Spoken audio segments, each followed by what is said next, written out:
I was just commenting that it was very nice to see so many of you here because We've been on needles and pins, you might say, wondering whether we would have somewhere around 200 or near 500. And as it appears from your presence that we are going to be somewhere between 400 and 500 in attendance at the conference. We are certainly welcoming you to share with us in this anticipation of what the family may be like in the days to come. The planning by the committee, which is listed on the back of your program, and I suggest that you be pulling out your programs because we are going to be noting several things in it. The committee tried to do some things a little differently, and one was to eliminate the traditional greetings from the administration.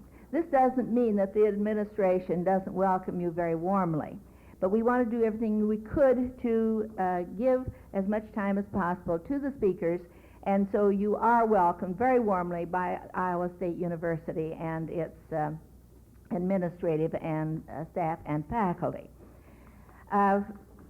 Want to clap on that? Another thing that we decided to do was not to list the presiders in the program. So you will not find the names of any of the people who are introducing the speakers.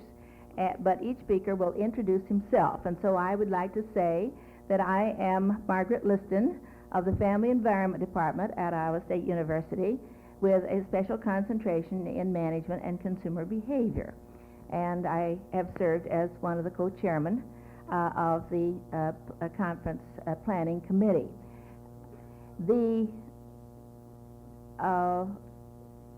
It's really a privilege to open this first session as well as the whole conference, because I think this is really a terrific event, something that has much to do with where have we been with respect to family life and where may we be going, and what is the potential relevance of home economics in helping the family to play its role in our society and to help individuals to reach their human potentials. Now, actually, this is to be the theme, part of the theme of our talks this morning, and I will tell you about the speakers very shortly. I'd like first to have you look at the backs of your programs. Just turn them over. And there you will find stated the objectives of the entire centennial year or centennial celebration. We aim through several major events and many, many minor ones to honor the past and to learn from it, to search for enlightenment about the present, and to create an imaginative outlook for the future. And I'd like to accent there, as I will later, that this imaginative outlook for the future is part of your job. We planned the conference so that your thinking can be blended with the thinking of the speakers in order to sort of have not a very polished, but at least a blueprint of some kind for what may be the future of families in our society. Now, the specific objectives of the conference you find listed here also. To develop sensitivity to the contributions of various kinds of family structures to the development of human beings, to delineate basic functions of all family structures in the world where values are changing rapidly, to consider the sources of stress experienced by individuals and families, to foster understanding and skills of individuals and families toward optimizing the circumstances of their lives, in other words, helping them to help themselves, and to obtain guidance in developing home economics as a more effective field of service to families. Now, we also planned that to implement these objectives, that we would structure the conference around three central themes as much as we could. If you would turn to the middle of your program, please. We didn't succeed in doing this entirely because speakers were not available at the times we really needed them according to the themes, but we did pretty well, I think. So today we're going to accent in particular, although it cannot be completely divorced from family and society, going to accent in particular the potentials of individuals. Then tomorrow we will accent more especially families in transition. And then finally on Thursday morning, renewal in society. And then Dean Helen LeBaron Hilton will cap this off with remarks that I'm not quoting her, I'm anticipating that she's going to talk about renewal in home economics. If I'm wrong, well, just stay and listen to find out whether I am or not. But I feel very confident that's what she will do. Now with that, I don't want to take any further time from the speaker because we are extremely fortunate to have with us Dr. John R. Platt, who is research biophysicist and Associate Director of the Mental Health Research Institute at the University of Michigan in Ann Arbor.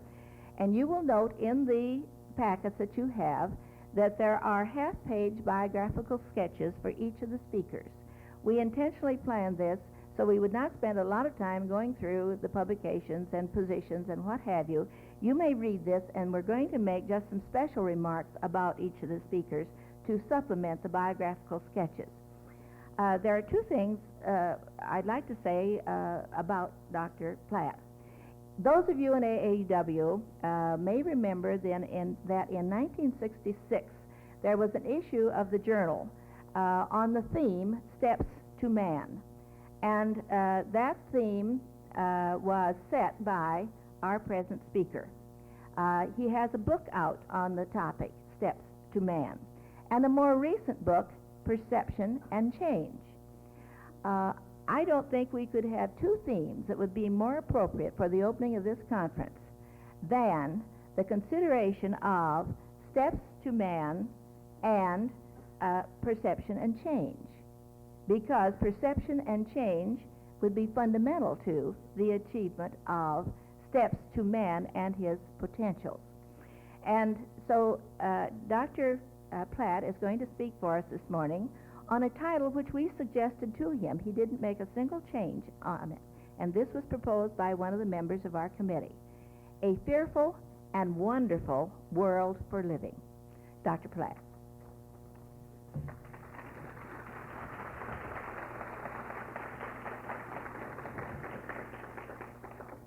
Thank you, Dr. Liston. Pleasure to be here. If I had realized that my book, The Step to Man, would be taken up by the Association of University Women, I would probably have had to change the title to The Step to Woman.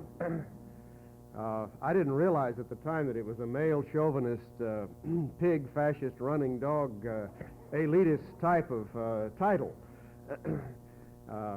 I named the last book Perception and Change, and maybe what I need to do is go back and change some of those earlier titles.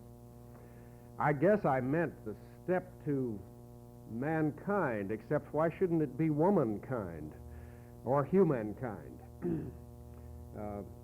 That's a problem that I'm going to leave to you ladies and to our chairperson to settle as the week goes on.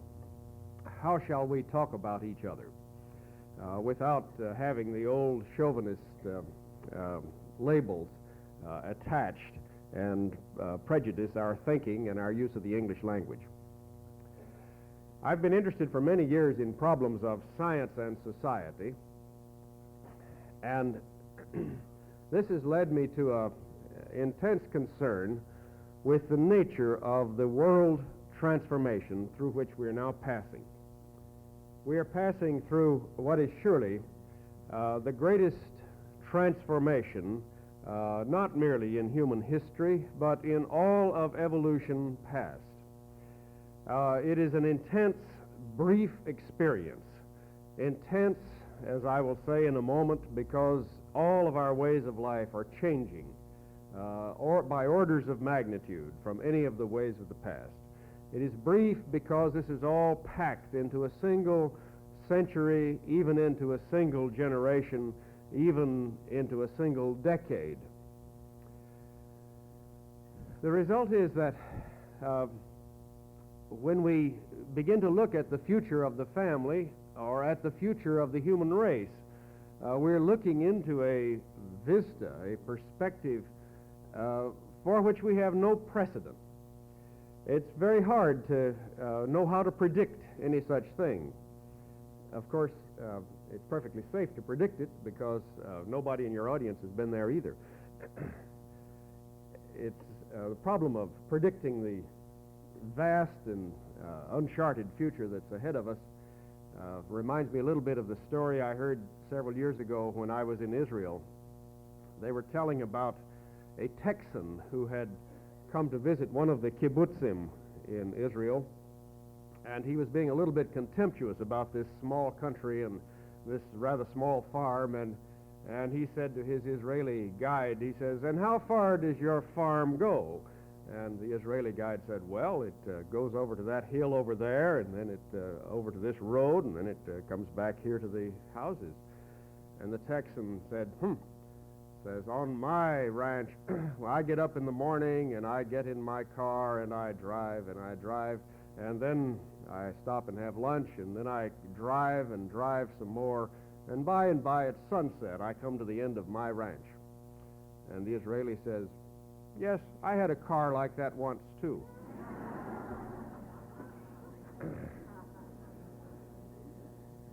And the lesson of this story, I guess, if there has to be one, is that the size of a problem depends on our intellectual vehicle. And so the size of the problem of looking at the future depends on the size of the bites we take as we try to scan it. And so I would like to look with you, taking some very big bites at some of our recent history and some of our future history. Not in terms of the crises of this month or this year or of this decade, but looking over a little longer perspective. Let me draw a diagram on the board of some of the changes that have occurred in the last few decades and the last century or so.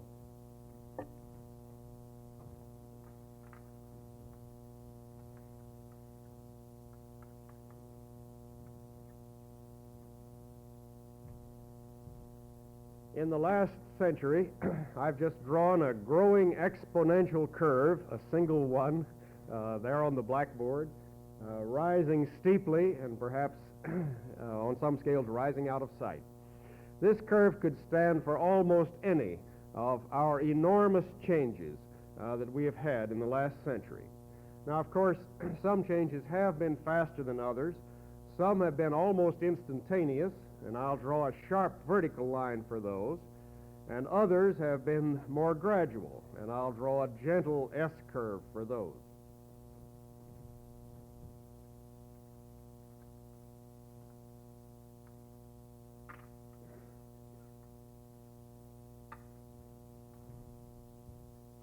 And the instantaneous ones are things like communications, where we have suddenly changed from communication by letter around the world to communication by radio and television, traveling at the speed of light. The change in speed is approximately 10 to the 7th power, 10 million times in the speed of communication around the world in the last century.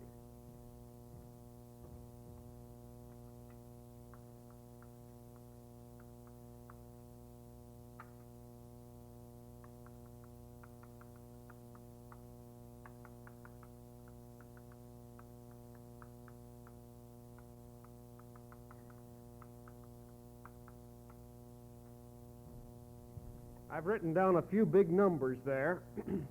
The speed of communication has increased by 10 million times in the last century. The speed of travel has increased from the speed of horses and ships and even trains to the speed of jet planes and supersonic planes, and now to the speed of travel, which is so fast that men are in orbit. We are in orbit, if you accept that we are the taxpayers who put them there. It's about 100 times. The increase in energy, just since the year 1940, is 1,000 times. The available energy of uranium and thorium as compared to the old energy of coal, which looked like a terrible bottleneck in the development of the human race. The power of weapons has increased since 1944 by 1,000,000 times, from the old 20-ton blockbusters of World War II to the 20 megatons. I'll just list one or two more. In data processing, we've increased by 10 to the 6th times, about 1,000,000 times since I was a junior at Northwestern University, and we got our first electric calculator. And in population, our rates of growth have increased enormously. Oddly enough, that's one of the slower ones, although perhaps one of the more dangerous ones in the long run. We are only doubling every 30 years. Maybe 100 or 200 years ago we were doubling every 100 years, so it's only a factor of 3. But it's rather interesting that this is 1,000 times the doubling rate of prehistoric man, which is believed to have doubled about every 30,000 years instead of every 30 years.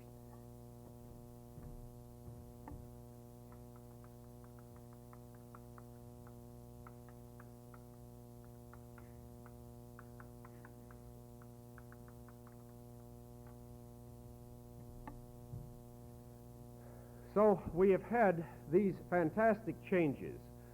I would like to say that most of these, the most dramatic ones, have in fact occurred since 1945. In fact, if you were to give a year zero for the new age, 1945 would be a good choice. It was the end of the greatest wars in history against the fascists on several continents. It was the beginning of the United Nations. It was the year of the first atomic weapons, the first use of this vast nuclear energy. It was within a year or so of the first intercontinental rockets, the V-2s. It was within a year or so of the first electronic data processing machines, the first electronic computers. It was within a year or so of the first oral contraceptives. And it is these events which have changed our children's world almost out of recognition from the world before. And from that point of view, 1945 is World Year Zero. 1971 is World Year 026. We are now in the 26th year of the new era, and I've begun to use this on my letters and correspondence. It's a small degree of nuttiness.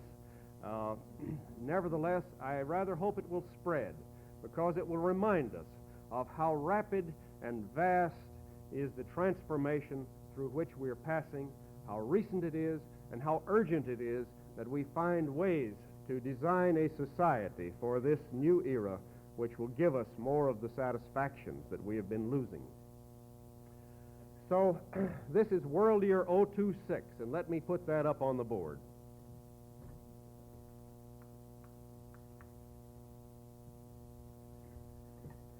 Since that time, that beginning of this new era, just a few decades ago, there are other things which are harder to put numbers on. We have come to the end of the era of exploration of the planet. Men in the last 18 years, I guess there are a few people in this room who weren't even born then, men have gone to the bottom of the deepest ocean and the top of the highest mountain. They have lived at the North and South Pole with hot and cold running water, helicopter service, and nuclear energy. We have come to the end of the era of evolution. I mean the era of evolution as Darwin interpreted it, evolution by natural selection. It's rather shocking to say this. The era of evolution we now believe to have lasted for 3.5 billion years on the Earth's surface. We are now at an end. The reason we're at an end is not that things will not change any further. They may change more rapidly than ever. But we are at the beginning of the era of evolution by human selection. It is now not the thunderstorms of nature and not the competition in the wild for survival. It is now human activities, whether intentional or not, which determine the numbers and species of all the plants and animals on the Earth's surface. It is our DDT that is in the Antarctic penguins. It is our catcher ships which are destroying the last whales of the ocean. It is estimated that about 2,000 tigers may still remain in India. They will be gone in about 3 years because of our activities. And it is our sheep that populate the hillsides. It is our hybrid corn that fills the fields of Iowa. It is man's activities which have now dominate the whole biosphere crust of the Earth's surface. And it is man's activities that will determine whether we live or die because of knowing how to use this biosphere intelligently or finding that we are misusing it and destroying ourselves by any of several methods. So we are passing through a kind of watershed. It is the end of the era of innocence. It is the end of adolescence.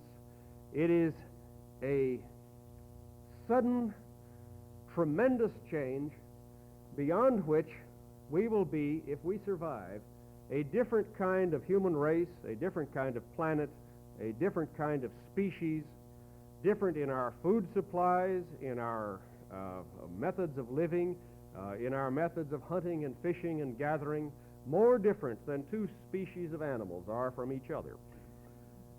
It's rather dramatic how fast this change is in terms of evolutionary history. If one took an old simile from Julian Huxley, he compared the history of mankind to the height of St. Paul's Cathedral.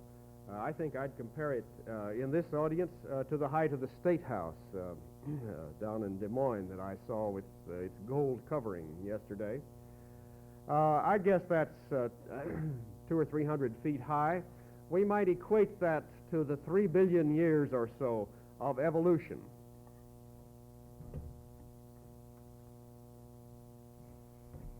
I draw it rectangular because I don't know how to draw that beautiful gold dome. After 3 billion years of evolution, the history of man is about 4 million years. Now, 3 billion years, if that's equated to 300 feet, it's about 10 million years per foot, or about 1 million years per inch. The history of man, according to Leakey's investigations, is about 4 million years. So we correspond to the height of a 2x4 set on top of that State House.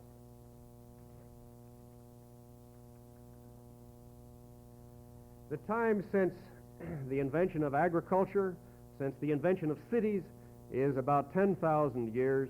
It's the thickness of a postage stamp on top of that 2x4. The time since the scientific revolution, the Renaissance in science, which first gave us power over nature, which first gave us more energy than animal power, which first gave us an understanding of the planetary motions, an understanding of the laws of physics so that we could control nature. This time is the few hundred years. It's the thickness of the ink on top of the postage stamp. This time of world transformation through which we are now passing is the time of a single generation, the time of 20 or 30 years.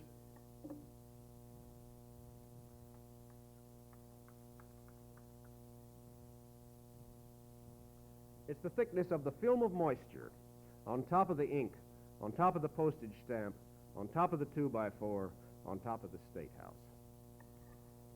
In that short time, if we survive, we will move into a new society.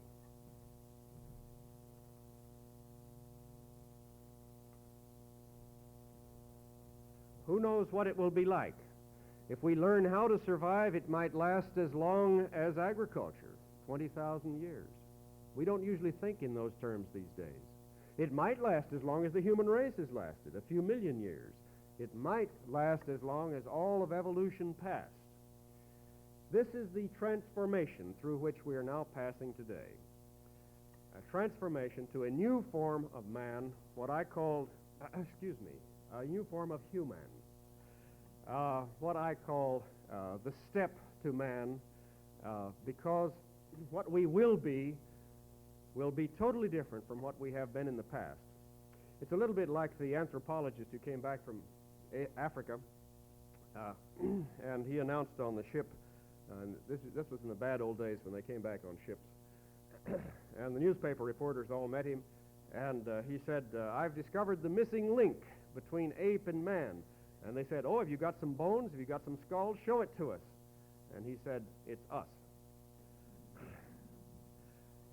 We are those people who will be seen as predecessors, perhaps, if our children and grandchildren survive. We will be seen as the old form of mankind. Now, the reason I'm saying this is not to make us feel stupid or wicked or primitive. The reason I'm saying it is because we, in fact, hold this future in the palm of our hands. In this rapid period of change, there are many possible outcomes which are yet to be determined, in my opinion. Let me draw 3 arrows.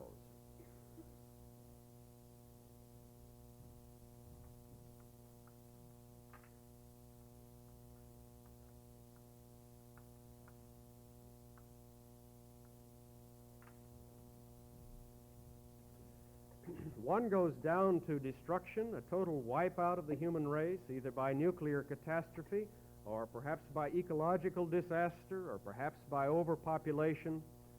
One perhaps points to some horrid future, such as 1984. I mean the book, not the year, in which the great dictatorships will maintain themselves in power by threatening each other and maintain their hold over their own people.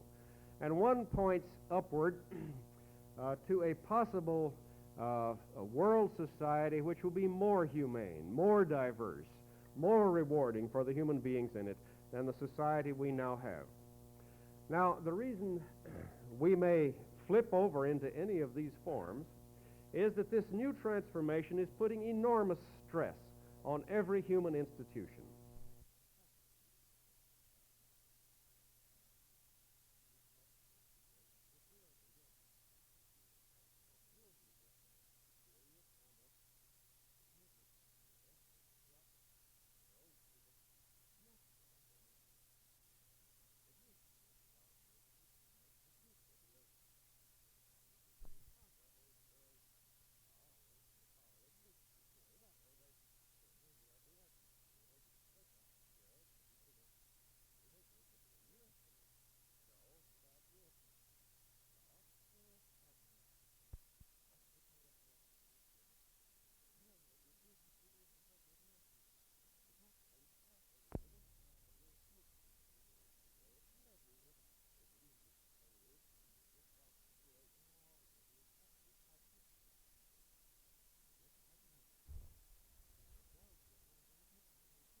There is no human institution in the world which was designed to deal with changes on this scale of these orders of magnitude or with this speed. The result is that every human institution, in my opinion, will be transformed almost out of all recognition within the next 20 or 30 years. I mean by this the farm, the bank, the factory, the church, the army, the nation-state, the family, higher education. Name any human institution, and you see that it must transform itself under the pressures of these new forms of human interaction, these new intensities and pressures, as we discover that we are a worldwide society, for good or bad, for life or death. And so the result is that the crises of our times are due to the pressures of these new forces acting on our obsolete institutions. And the question is whether we can correct and change them in time. You see, I am not making a prediction. I'm taking my terminology from Harvey Cox, who says we should not talk about predictions, we should talk about prophecies. Cox has written an interesting book about a year or so ago, which is called On Not Leaving It to the Snake. Harvey Cox is a Protestant theologian. I guess he's now at Harvard Divinity School. And his book On Not Leaving It to the Snake refers to the situation in the Garden of Eden when man was given dominion over all the fish of the sea and the beasts of the field and the fowls of the air. And then when the moment of decision came, he let the snake decide. And it's a plea for human responsibility. And I would echo this plea.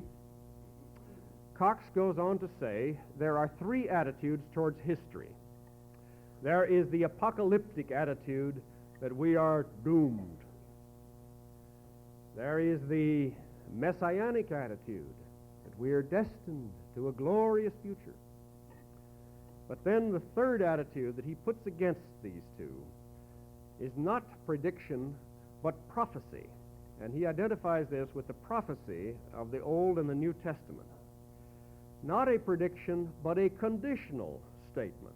If, then, if you make love to your neighbor's wife, then you will roast in hell. But if you love God with all your heart and soul, then you can create the kingdom of heaven around you. And so I think we are in the midst of a sort of existential crisis. It's a kind of collective existentialism in which the future is not to be predicted by any computer or by any Delphi method of experts guessing what the extrapolations will lead to. The future is not to be predicted, but to be prophesied. The future depends on our actions in this room, our actions as citizens, our actions as those who can influence each other and the nation to some degree, as those who can influence world directions. And from this point of view, the future is still to be created. In fact, it is being created at this moment in this room, as it is being created in many other rooms all over the world at this time. It is a prophecy in which what happens to us and our children depends on what we do.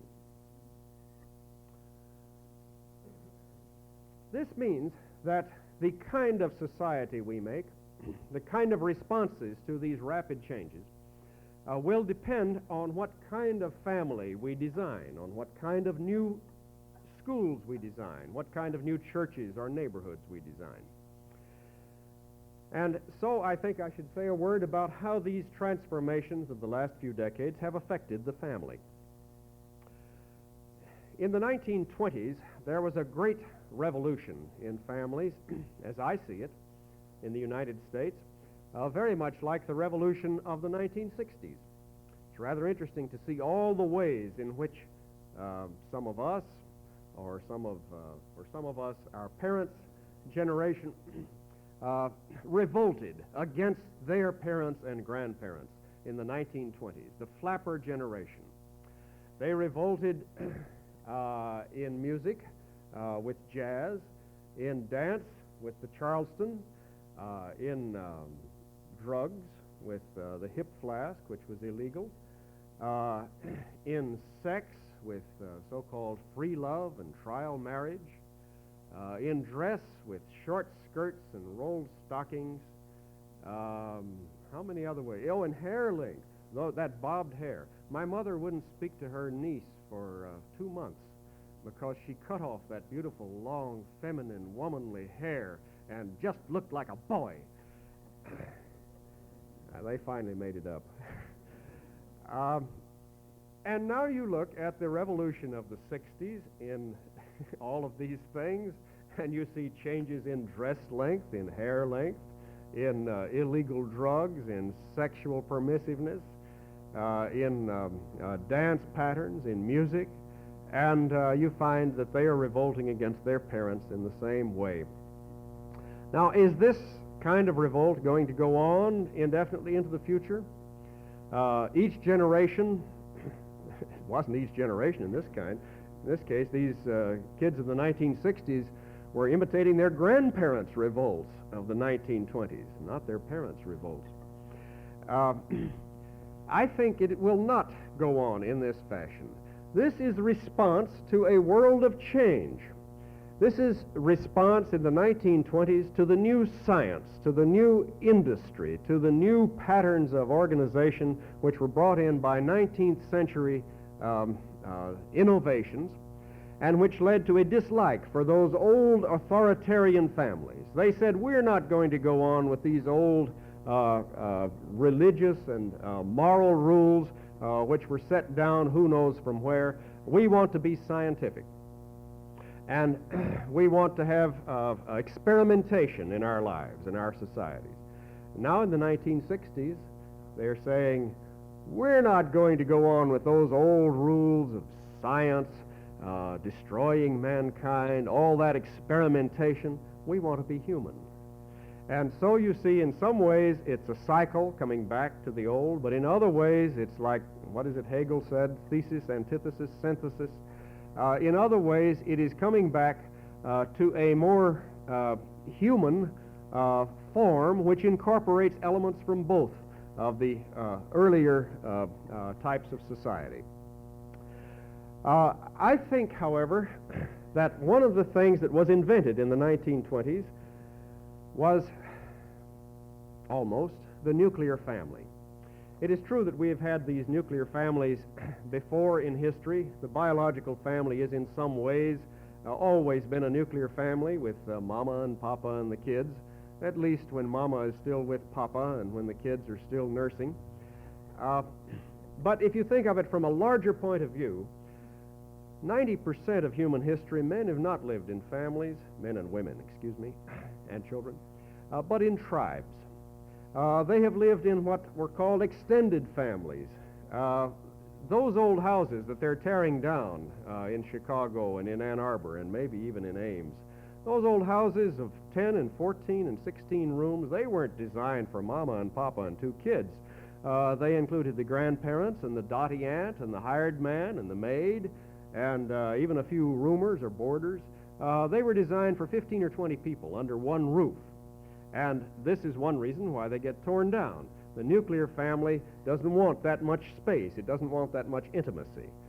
Margaret Mead has said that all over the world there are hundreds of millions of people who do not want to live within walking distance of their mothers-in-law. And the reason for this is the old ideas of the mothers-in-law, and it is time to make a new set of ideas, and this means a new type of family. It means new plumbing. It means the bathroom inside instead of outside. It means the stainless steel or enamel kitchen without those nasty old germs that get into Mama's cooking. And so you go on and on and on with the science and rationality of the 1920s breaking away from the old extended family patterns. Well, it was a great invention for a society in transition. It meant that you didn't have to marry whom your parents picked for you. You could move to New York and take a job as a secretary and marry the boss's son. My son just married my secretary, so I'm very sensitive about this.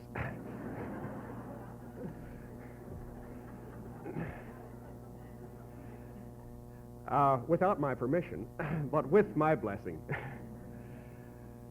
On the other hand, though it was adapted for a society with lots of job mobility, you know, 1/5 of all Americans move every year to another state. That's because we have nuclear families that can pick up their stakes and their roots and take to the trailer or the moving van and go off and live somewhere else just as well. It's a marvelous kind of freedom and independence in many, many ways. There's only one trouble, or maybe 2 or 3 troubles, and that is that it's brought a lot of disorder, a lot of psychological dissatisfaction in its wake. The nuclear family is not good for children. They grow up in one of these homogeneous suburbs where there are all the other nuclear families with all the other parents aged 33 to 35 and all the other children aged 2 to 4 or 8 to 10. And the result is they have none of this absorption of relations with adults by a whole staggered group of children of 6, 10, 14, 18, babysitters, others, older sisters to laugh with and to kind of nurse your wounds and confide in, besides having to tell everything to your mother or your father. The result is the children wind up boxed in either with their own peer group or with the TV set. It has not been a good arrangement for parents. Back in those old extended families, an adult perhaps had several other adults to play roles with him. There was the brother who took care of financial problems. There was the uncle who gave you advice on living. There was the sister you went off to laugh with and play with and confide in the back room.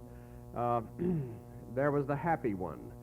Now all this is on that one spouse who has to play all these roles in succession: financial advisor, therapist, sex partner, a cook, has to be good in bed, has to be just absolutely charming at the company dinner, and it's too many roles for almost any human being. It takes a superhuman person to fill them all. No wonder the divorce rate is so high. No wonder the alcoholism rate is so high. Americans, you know, when you talk about our drug problems, they're bad enough among the young, but think of our generation with something like 6 to 9% alcoholism. It's the disease of army wives. It's the disease of the unused, the lonely, those who are marking time, doing their chauffeuring in the suburbs, as they take the kids here for the tennis lesson and Papa there for his train, and the maid or babysitter over there to return her at night. We've got problems in this nuclear family. It is not psychologically rewarding for the people in it. And then finally, of course, when the kids grow up and go away, you wind up with the empty nest, as my wife and I have now wound up. And what is your choice? Your choice is to rattle around in this enormous house, paying these enormous payments that were appropriate when there were lots of kids, or else to move off to a sunset colony, or to take your trailer and pull up stakes and go to an entirely different group of people, far away from the neighbors that you've grown up with, and far away from the roots you thought you were planting. So it seems to me that this kind of family, for all its values, has also brought us a lot of disvalues. And some new patterns have to be found. I think it is no accident that the children today, those below 35, those who have grown up since that year zero with all these new changes, they are looking for new forms of relationship, new forms of group living. I'll hasten and say what some of these new patterns might be. There are, of course, the communes. A professor friend of mine in Stanford estimates that there are 40,000 people living in communes in the Bay Area of San Francisco alone. If this is true, there may be 80,000 or 100,000 scattered over the western states. There are all types of communes. There's some that are back to the land. There are a few which are just sharing money in a city flat. I have some friends in the radio and TV business in New York who have just gone in with 10 other couples to buy 2 big 6-flat apartments in New Jersey, side by side, and convert them, they hope, into a commune in which 3 or 4 people who make the most money will be bringing in the bread for the group, and the rest of them will be painting and writing the great novel and playing with children and developing their personalities. I don't know how it's going to work. There's even religious communes, of course, as some of you know. I think the Ecumenical Institute in Chicago has several branches of people who are trying to live like early Christians. I'm mentioning all this to say that the pressure for communes, or the pressure for larger forms of group living, is not limited only to the young. It's shared by enormous numbers of us who are dissatisfied with the isolation, the fractionation that our present forms of family living are bringing us. And so I think that one of the things you need to think about this week in thinking about the future of the family is, are there patterns that we could design which would be more psychologically rewarding than the patterns we've been having for the last few generations? that have led to all this friction and breakup. Um, I wrote a piece in Urban Review a couple of years ago, which I called Child Care Communities. And I was thinking both about the affluent suburbs and about the inner city. It seems to me that it would be possible to make community buildings which would be for anywhere from 10 to 50 families, which would have built into them community dining facilities and community daycare centers for children. It seems to me that for working mothers or for divorced mothers or mothers who are just overburdened, for example, in slum or ghetto life by enormous numbers of children or other problems, that some kind of daycare center is absolutely essential, and it's essential to be where the family lives.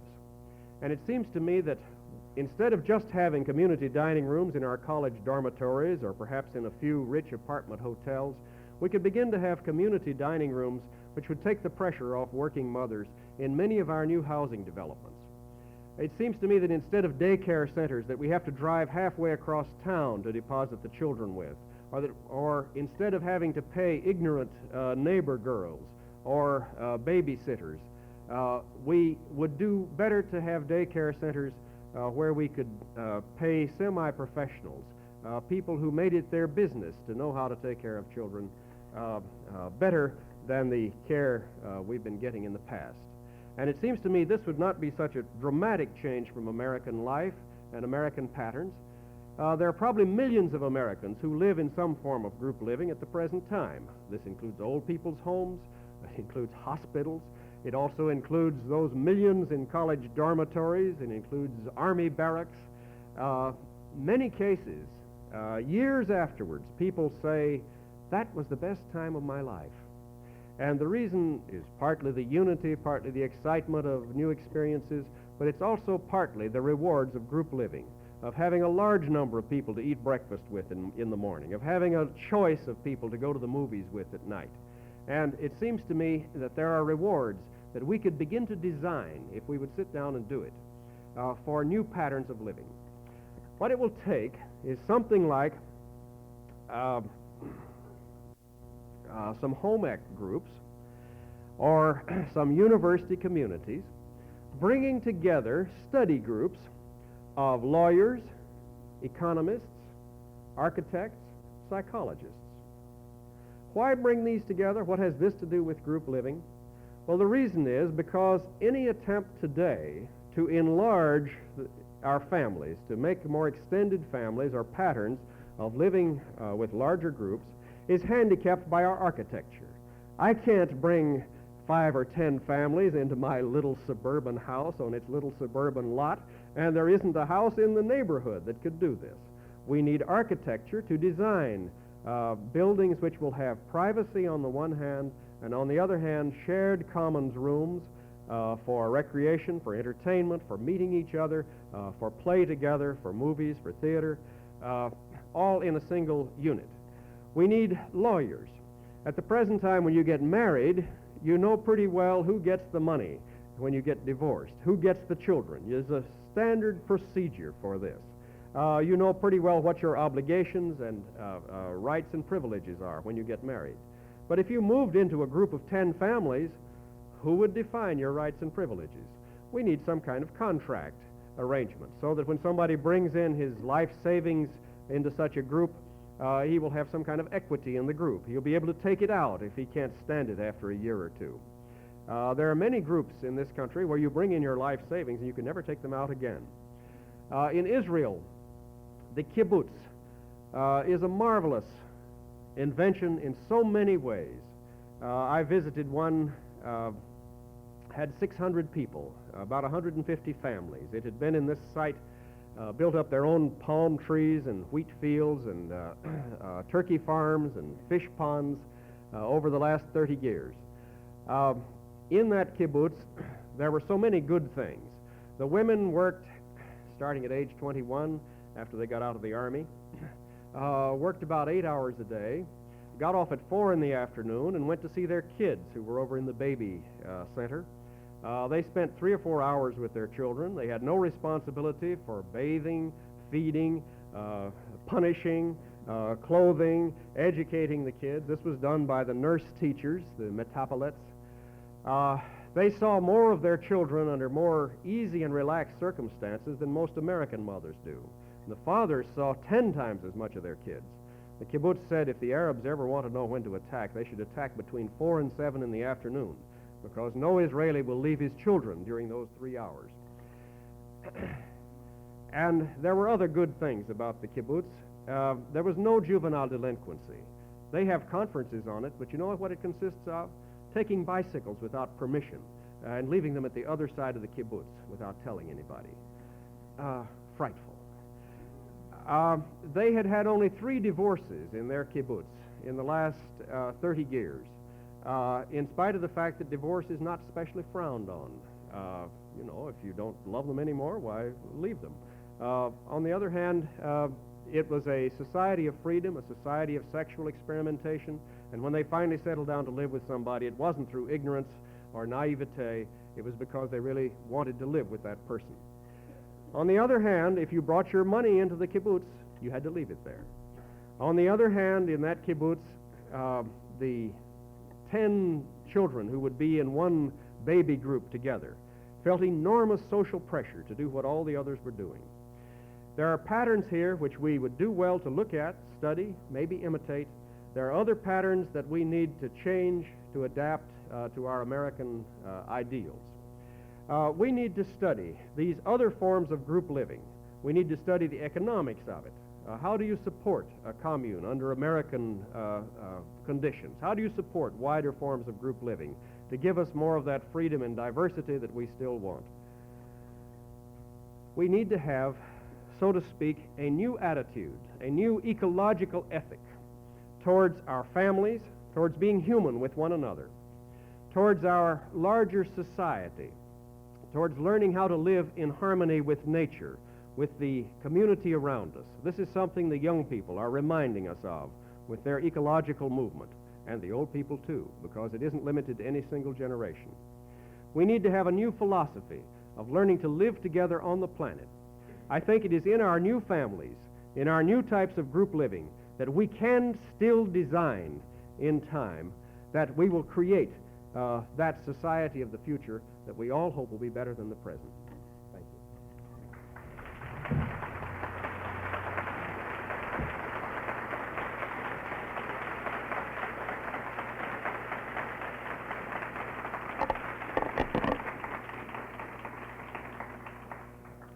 Thank you very much, Dr. Platt, for some of those perspectives on change.